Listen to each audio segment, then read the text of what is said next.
teman-teman Faperta. Aku doakan semoga kita semua dalam keadaan sehat walafiat ya. Amin. Dan tentunya tetap semangat dong menjalani hari ini. Perkenalkan, aku Tata Trikus Jayanti akan menjadi pemandu acara podcast kita kali ini. Sebelumnya aku ucapkan selamat datang di acara podcast Bintang Faperta, bincang tentang Fakultas Pertanian. Pada podcast episode kali ini yang bertema mengenal lebih dekat dengan program studi di Fakultas Pertanian, kita akan berbicara mengenai program studi di Fakultas Pertanian. Salah satunya yaitu program studi agroteknologi. Kali ini aku ditemani oleh tamu spesial kita nih, Ketua Himpunan Mahasiswa Agroteknologi yaitu Mas Vigo, yang akan berbagi informasi tentunya mengenai program studi agroteknologi. Sebelum berbincang lebih jauh, ada sebuah pepatah yang mengatakan bahwa tak kenal maka tak sayang ya. Bener nggak nih Mas? Ya bener dong. Oke, maka dari itu ada baiknya kita berkenalan dulu nih sama tamu kita kali ini. Untuk Mas Vigo, silakan Mas. Oke, halo teman-teman. Mungkin sebelumnya aku mau memperkenalkan diri. Nama aku Vigo Yusfa Sadiodarama dari Agroteknologi Angkatan 2020. Dan di periode kali ini aku sebagai Ketua Himpunan Mahasiswa Agroteknologi. Mungkin seperti itu sih. Oke, sekarang udah kenal nih. Gimana? Udah tahu kan? Kita lanjut ya. Sesuai dengan tema kita kali ini yang telah disebutkan tadi ya, kita akan berbicara mengenai program studi agroteknologi Fakultas Pertanian di Universitas Tidar. Untuk mengawali percakapan kita kali ini, mungkin bisa disampaikan terlebih dahulu, bagaimana sih gambaran umum dari program studi agroteknologi menurut Mas Vigo? Oke, mungkin aku sedikit menjelaskan sih. Untuk agroteknologi sendiri itu merupakan suatu program studi yang memiliki peminat yang lumayan tinggi di Universitas Tidar itu sendiri. Nah, mungkin dari teman-teman masih bingung apa sih agroteknologi itu? Mungkin aku jelasin sedikit ya. Untuk agroteknologi itu terbagi dari dua pokok ilmu, yaitu agronomi dan teknologi. Untuk agronomi sendiri itu merupakan ilmu yang mempelajari segala fenomena dalam kaitannya dengan pertanian, baik itu mencakup pengelolaan tanah dan produksi tanaman. Kemudian untuk teknologi sendiri yaitu teknologi yang berkaitan dengan sains alam di sekitar kita atau biasa disebut dengan ekologi. Jadi bukan teknik pertanian atau merakit mesin untuk keperluan pertanian ya. Terus untuk gambaran secara global dari agroteknologi sendiri itu merupakan suatu ilmu yang menjabarkan tentang pengelolaan komoditas sedari dari berupa bibit hingga menjadi produk yang akhir. Mungkin seperti itu sih.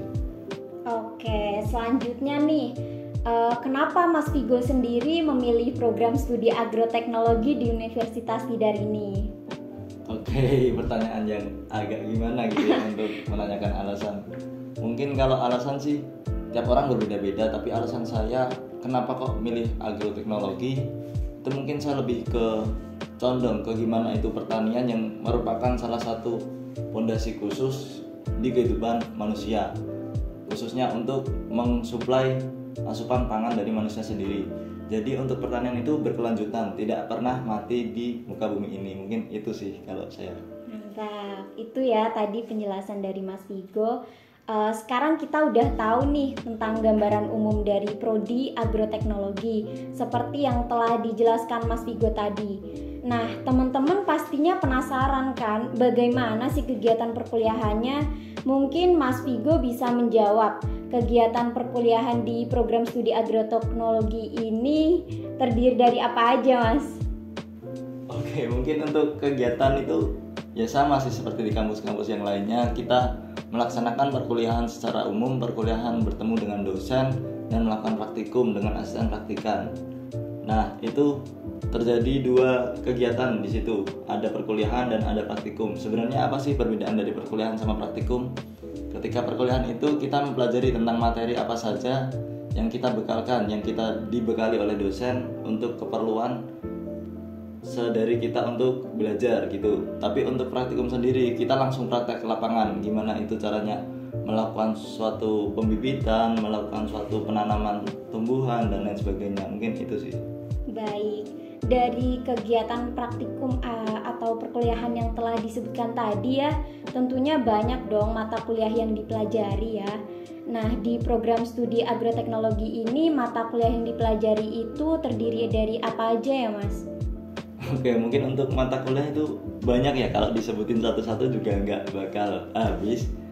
Terus kita juga sebenarnya mempelajari banyak sih, mulai dari tanaman sampai pasca panen, gimana produk pertanian itu diolah menjadi bahan jadi. Jadi dari kita mengolah tanah itu ada ilmu tanah, kemudian budidaya tanaman atau dasar-dasar budidaya tanaman itu biasa disebut dengan agroteknologi.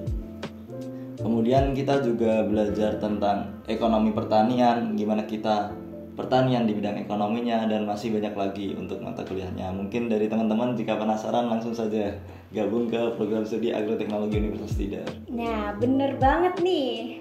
Oke, sekarang kita udah tahu nih bahwa di program studi agroteknologi itu ada 2 kegiatan perkuliahan ya Mas, yaitu kuliah dan praktikum. Bener gak Mas? Iya benar.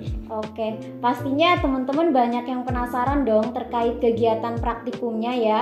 Mungkin dari Mas Vigo bisa bantu jawab nih, apa aja sih kegiatan praktikum di Prodi Agroteknologi dan gimana bentuk laporannya Mas?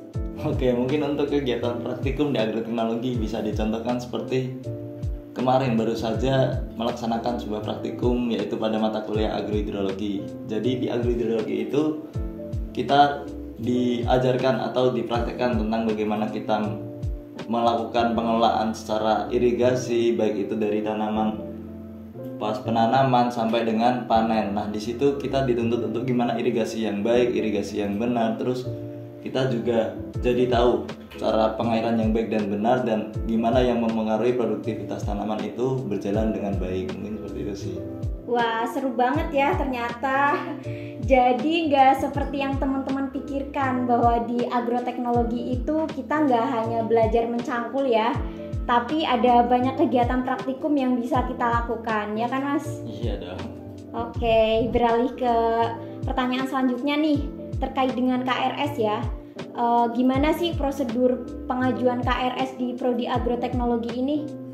Mungkin kalau pengajuan prosedur KRS itu sama seperti kampus-kampus lain, tapi kita lebih dipaketkan, dimana itu ada 20 SKS mata kuliah yang wajib dari semester 1 hingga semester selanjutnya. Kemudian ada 4 SKS mata kuliah pilihan. Nah, itu dari teman-teman untuk mata kuliah pilihannya bisa milih bebas ya, dari teman-teman pengennya yang apa, nanti bisa disesuaikan aja menurut kesukaan teman-teman gitu.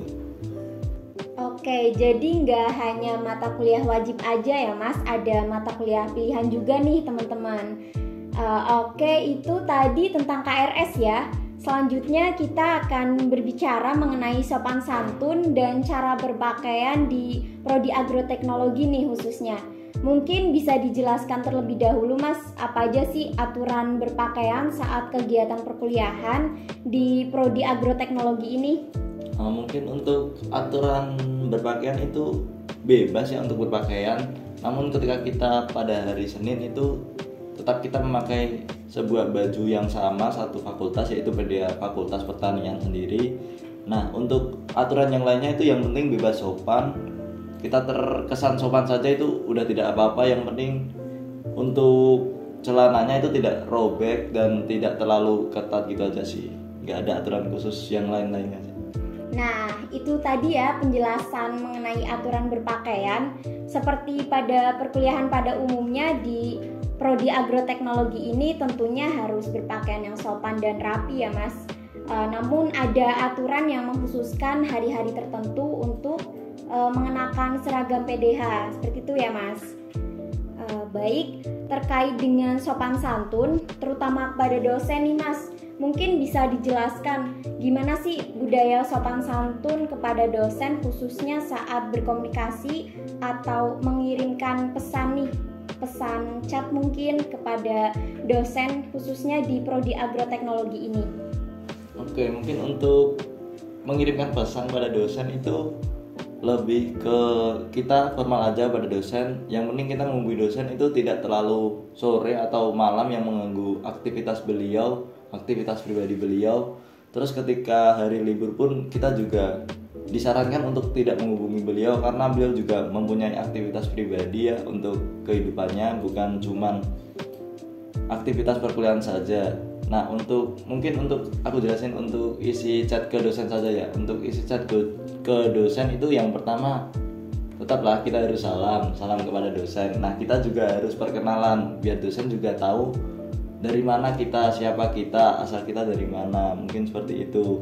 Nah, kita juga harus menjelaskan tujuan dan maksud kita untuk menghubungi dosen tersebut itu untuk apa. Kemudian isi dari kita berkomunikasi dengan dosen tersebut itu kita mau apa sih. Kemudian untuk yang terakhir itu penutup, dan jangan lupa untuk menyertakan bahwa permohonan maaf untuk kita telah mengganggu waktu dari beliau. Mungkin seperti itu sih.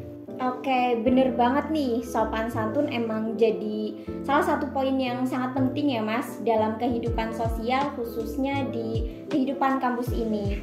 Baik, selanjutnya dalam kampus pastinya ada sebuah organisasi mahasiswa nih. Nah, apa aja sih organisasi mahasiswa yang ada di Prodi Agroteknologi ini? Oke, mungkin untuk organisasi mahasiswa itu ada satu ya, yaitu Himpunan Mahasiswa Agroteknologi. Mungkin sedikit penjelasan untuk Himpunan Mahasiswa Agroteknologi sendiri, yaitu suatu wadah atau suatu organisasi yang menghimpun mahasiswa dari agroteknologi, baik itu dari segi akademis, keprofesian maupun dari non akademis atau minat dan bakat. Mungkin seperti itu sih. Oke, itu tadi penjelasan mengenai organisasi mahasiswa di Prodi Agroteknologi ya. Jadi buat teman-teman yang pengen nih ikut gabung di organisasi, bisa banget gabung di apa tadi Mas? Himagro ya? Mahasiswa Agroteknologi atau itu bisa dikenal dengan Himagro, tidak. Oke, itu dia penjelasan mengenai organisasi ya. Tentang perkuliahan udah nih, sopan santun juga udah ya, dan organisasi juga udah. Selanjutnya aku mau tanya nih, gimana sih Mas prospek kerja di Prodi Agroteknologi ini? Mungkin untuk prospek kerja kita luas ya. Untuk agroteknologi sendiri atau pertanian sendiri itu cukup luas. Ketika kita ingin menjadi suatu akademisi, kita juga bisa melanjutkan perkuliahan di jenjang S2 ataupun S3 yang nantinya kita dapat menjadi dosen di salah satu kampus yang memiliki jurusan tersebut. Kemudian untuk yang lainnya kita juga bisa menjadi fasilitator ataupun konsultan LSM di bidang pertanian dan agribisnis. Setelah tahu bagaimana menghasilkan produk pertanian di agroteknologi sendiri yang melimpah dan baik, kita juga harus tahu bagaimana cara memasarkan dari produk pertanian itu sendiri. Nah, dari itu kita juga membutuhkan gimana caranya kita bisnis di bidang pertanian. Mungkin itu sih. Oke, jadi lulusan agroteknologi itu nggak harus jadi petani ya Mas, seperti yang Mas Vigo jelaskan tadi. Kita bisa banget kok milih profesi lain seperti yang udah dijelaskan tadi. Nah, selanjutnya nih, selama kuliah di Universitas Tidar, khususnya di Prodi Agroteknologi ya Mas, apa aja sih suka dukanya kuliah di Prodi tersebut? Mungkin kalau suka dukanya itu tiap orang beda-beda ya, tapi kalau dari aku sendiri lebih banyak sukanya daripada dukanya. Dimana dulunya, mungkin aku sedikit cerita, dulunya aku bukan seorang yang emang ingin masuk ke agroteknologi, tapi merupakan pilihan kedua dari SBM ataupun SNM dari tingkat awal, dan dulu aku itu daftar di arsitektur. Nah, untuk sukanya mungkin aku lebih suka ada ilmu baru di situ, ada suatu pengalaman baru, ada suatu pengetahuan baru yang kita dapatkan bukan dari perkuliahan saja, tapi dari kegiatan-kegiatan dan berkumpul dengan teman-teman maupun bertemu langsung atau kunjungan dengan para petani di lingkungan sekitar. Mungkin itu sih. Kalau untuk dukanya ya mungkin dari teman-teman mahasiswa udah banyak ya yang tahu kalau laporan praktikum tentunya menjadi salah satu tugas yang sering dikerjakan ketika kita telah menyelesaikan suatu kegiatan praktikum. Lah mungkin untuk dukanya di situ saja sih. Oke, itu tadi ya penjelasan mengenai suka duka, ya tahu sendirilah tentang Prodi Agroteknologi yang terkenal dengan lapraknya yang banyak ya Mas. Tapi jangan dilihat dukanya aja. Di sini juga, nah benar banget nih, kita harus nikmatin biar dapat senangnya juga gitu lah, ya nggak Mas? Oke, untuk menjalani kegiatan perkuliahan di Prodi Agroteknologi nih Mas. Mungkin Mas Vigo bisa memberikan sedikit tips and trick nih supaya kuliah kita khususnya di Prodi Agroteknologi ini bisa berjalan dengan baik. Oke, mungkin untuk tips and trick buat adik-adik mahasiswa baru yang mendaftar di program studi agroteknologi, mungkin lebih ke temukan tujuanmu di sana, temukan kecintaanmu di sana. Ketika nanti ada suatu kendala atau suatu hambatan di depannya, bisa kamu kembalikan ke tujuan kamu itu. Jadi ada motivasi lebih dari diri kamu sendiri. Dan yang terpenting tetap memanajemen waktu dengan baik. Jangan lupa belajar dan jangan lupa dengan ibadah. Mantap. Oke. Jadi udah tak terasa nih ya Mas, menit demi menit telah kita lewati. Ya, mungkin cukup sekian ya perbincangan kita dengan Mas Vigo nih terkait program studi agroteknologi di Fakultas Pertanian Universitas Tidar khususnya. Terima kasih buat Mas Vigo yang telah menemani kita untuk memberikan informasinya dan pengalamannya ya tentunya. Dan terima kasih juga buat teman-teman semua yang udah dengerin podcast episode kita kali ini. Sebelum aku tutup, mungkin dari Mas Vigo ada pesan yang ingin disampaikan nih untuk adik-adik maba Fakultas Pertanian khususnya. Mungkin untuk adik-adik maba tetap semangat menjalani masa-masa yang mungkin baru kalian rasakan. Dan itu saja sih, tetap belajar, tetap semangat, dan jangan lupa beribadah. Stay safe and stay healthy. Oke, itu tadi pesan singkat dari tamu kita hari ini ya, Mas Vigo. Sekali lagi terima kasih untuk Mas Vigo dan teman-teman semua. Aku Tatri Kusjayanti, sampai jumpa di episode Bintang Faperta selanjutnya. Bye!